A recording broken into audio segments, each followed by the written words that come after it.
નમસ્કાર મિત્રો, અમારા નવા વિડીયોમાં આપ સૌનું હાર્દિક સ્વાગત છે। આજે આપણે વાત કરીશું એક શેઠની ચતુરાઈ બનેલ સત્ય ઘટના પર। અડધી રાતનો ગરજ ભાંગ્યો, માણસને પોતાનો હાથ ન સૂજે એવી મેઘલી રાત છે। ચોહલા પાડી લ્યો એવા અંધારામાં શેઠ કરમચંદ પોતાના ઓરડામાં સૂતા છે। પડખે શેઠાણી પોઢિયા છે। દીવાનો ઝાંખો પ્રકાશ દિવાલો માથે અજવાળું લીપી રહ્યો છે। શેરીમાં કૂતરા જોર જોરથી ભસી રહ્યા છે। શેઠની ઊંઘમાં ખલેલ પડી। જોરથી ભસતા મોતીના અવાજે શેઠ જાગી ગયા। ઉપર જોયું। પ્રથમ નળિયા ખસેડવાનો અવાજ સંભળાયો, પછી ખપેડા તૂટવાનો અવાજ આવ્યો। શેઠે ધીરે રહીને શેઠાણીને ઉઠાડ્યા અને ઉપર જોવા ઇશારાત કરી। શેઠાણી હબકી ગયા।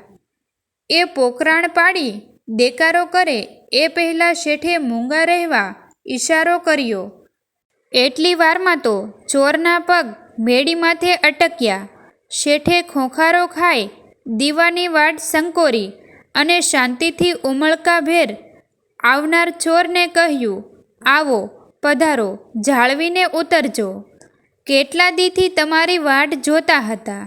ચોરને નવાઈ લાગી। આખી જિંદગીમાં આવો આવકાર, અને એ પણ ચોરને! ચોર મૂંઝાઈને હેઠે ઉતર્યો। શેઠે શેઠાણીને કહ્યું, જો ભગવાને સામું જોયું, લે, પ્રભુએ તારી અરજ સાંભળી। દીકરો દીકરો કર્યા કરતી તી ને, તે દીનાનાથ દીકરો દીધો। જુવાન જોધ દેવના છક્કર જેવો। શેઠાણી અવાચાક થઈ ગયા। શેઠની વાત તેને સમજાણી નહીં। શેઠે કીધું, જોઈ શું રહ્યા છો? દીકરાને વધાવો, ગાદી તકિયા માથે બેસાડો, છાંદલો કરો, ચોખા છોડો, દીકરાનું મોઢું મીઠું કરાવો, જલ્દી કરો। શેઠાણી, વેળા વીતી જાય છે। શેઠે ચોરને કહ્યું, આવ દીકરા આવ, અહીં તકિયા માથે બેસ, તું તો દેવનો દીધેલ છો।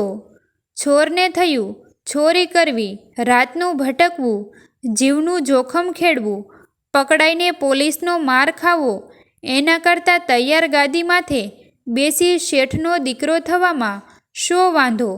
ચોર ગળોગળ થઈ ગયો અને બોલ્યો, શેઠ, દયા તો ભગવાને મારા માથે કરી છે। તમારા જેવા મા બાપનો મેળાપ કરાવ્યો। ચોર શેઠ શેઠાણીને પગે લાગ્યો। શેઠે તેને પ્રેમથી ગાદી માથે બેસાડ્યો। શેઠાણીએ દીવો થાળીમાં મૂક્યો, કંકાવટી રાખી, ચોખા મૂક્યા। શેઠ કહે, ગગાનું મોઢું મીઠું કરવા ગોળ મૂકો। શેઠાણીએ ડબ્બામાંથી ગોળનો ગાંગડો કાઢ્યો। રાણી છાપનો ચાંદીનો 1 રૂપિયો શુકુન માટે રાખ્યો। પછી શેઠાણીએ આવી પ્રથમ ચોરને પાણી પાયું। પછી કંકાવટીમાંથી કંકુ લઈ છાંદલો કર્યો, માથે ચોખા છોડ્યા, મોઢું મીઠું કરાવી પુત્રના ઓવારણા લીધા। ચોરને ધરપત થઈ ગઈ કે ભૂલથી પણ આવી ગયો છું સાચા ઘરે। શેઠ શેઠાણીને કહ્યું, હવે બેસો નિરાતે, જુઓ ભગવાને ઘણા વર્ષે દીકરો દીધો છે, હવે આપણે એનું નામ પાડવાનું છે। શેઠાણી કહે, મેં તો નક્કી કર્યું છે, અમીચંદ। શેઠ કહે, ના, નૂર મહંમદ। શેઠાણી કહે, તમે ગાંડા થયા? આપણામાં નૂર મહંમદ નામ હોતું હશે?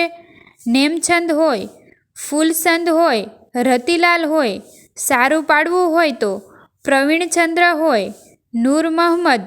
શેઠે જોરથી રાડ્ય પાડી, હા, નૂર મહંમદ, નૂર મહંમદ, અરે પ્રીતમલાલ નામ પાડો।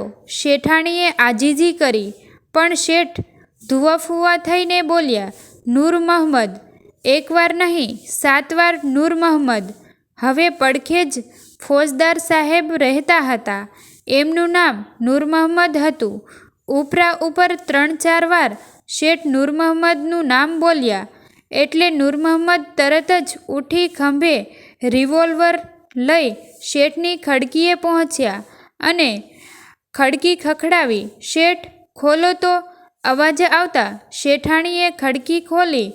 ફોજદાર નૂર મહમ્મદે પૂછ્યું, શેઠ, શું રાડિયું પાડો છો?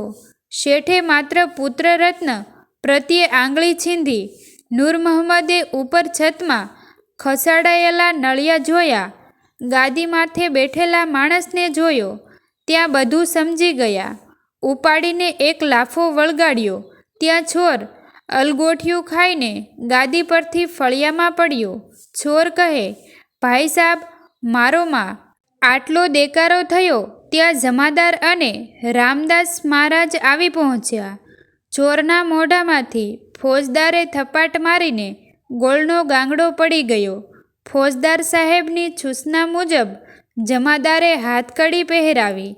સાથે રહેલા પોલીસે ચોરને બાંધ્યો અને ઉપાડ્યો સાથે. શેઠે ચોરને કીધું, બેટા, સુખેથી રહેજે અને કોઈ જાતના ઉધામા કરતો નહીં.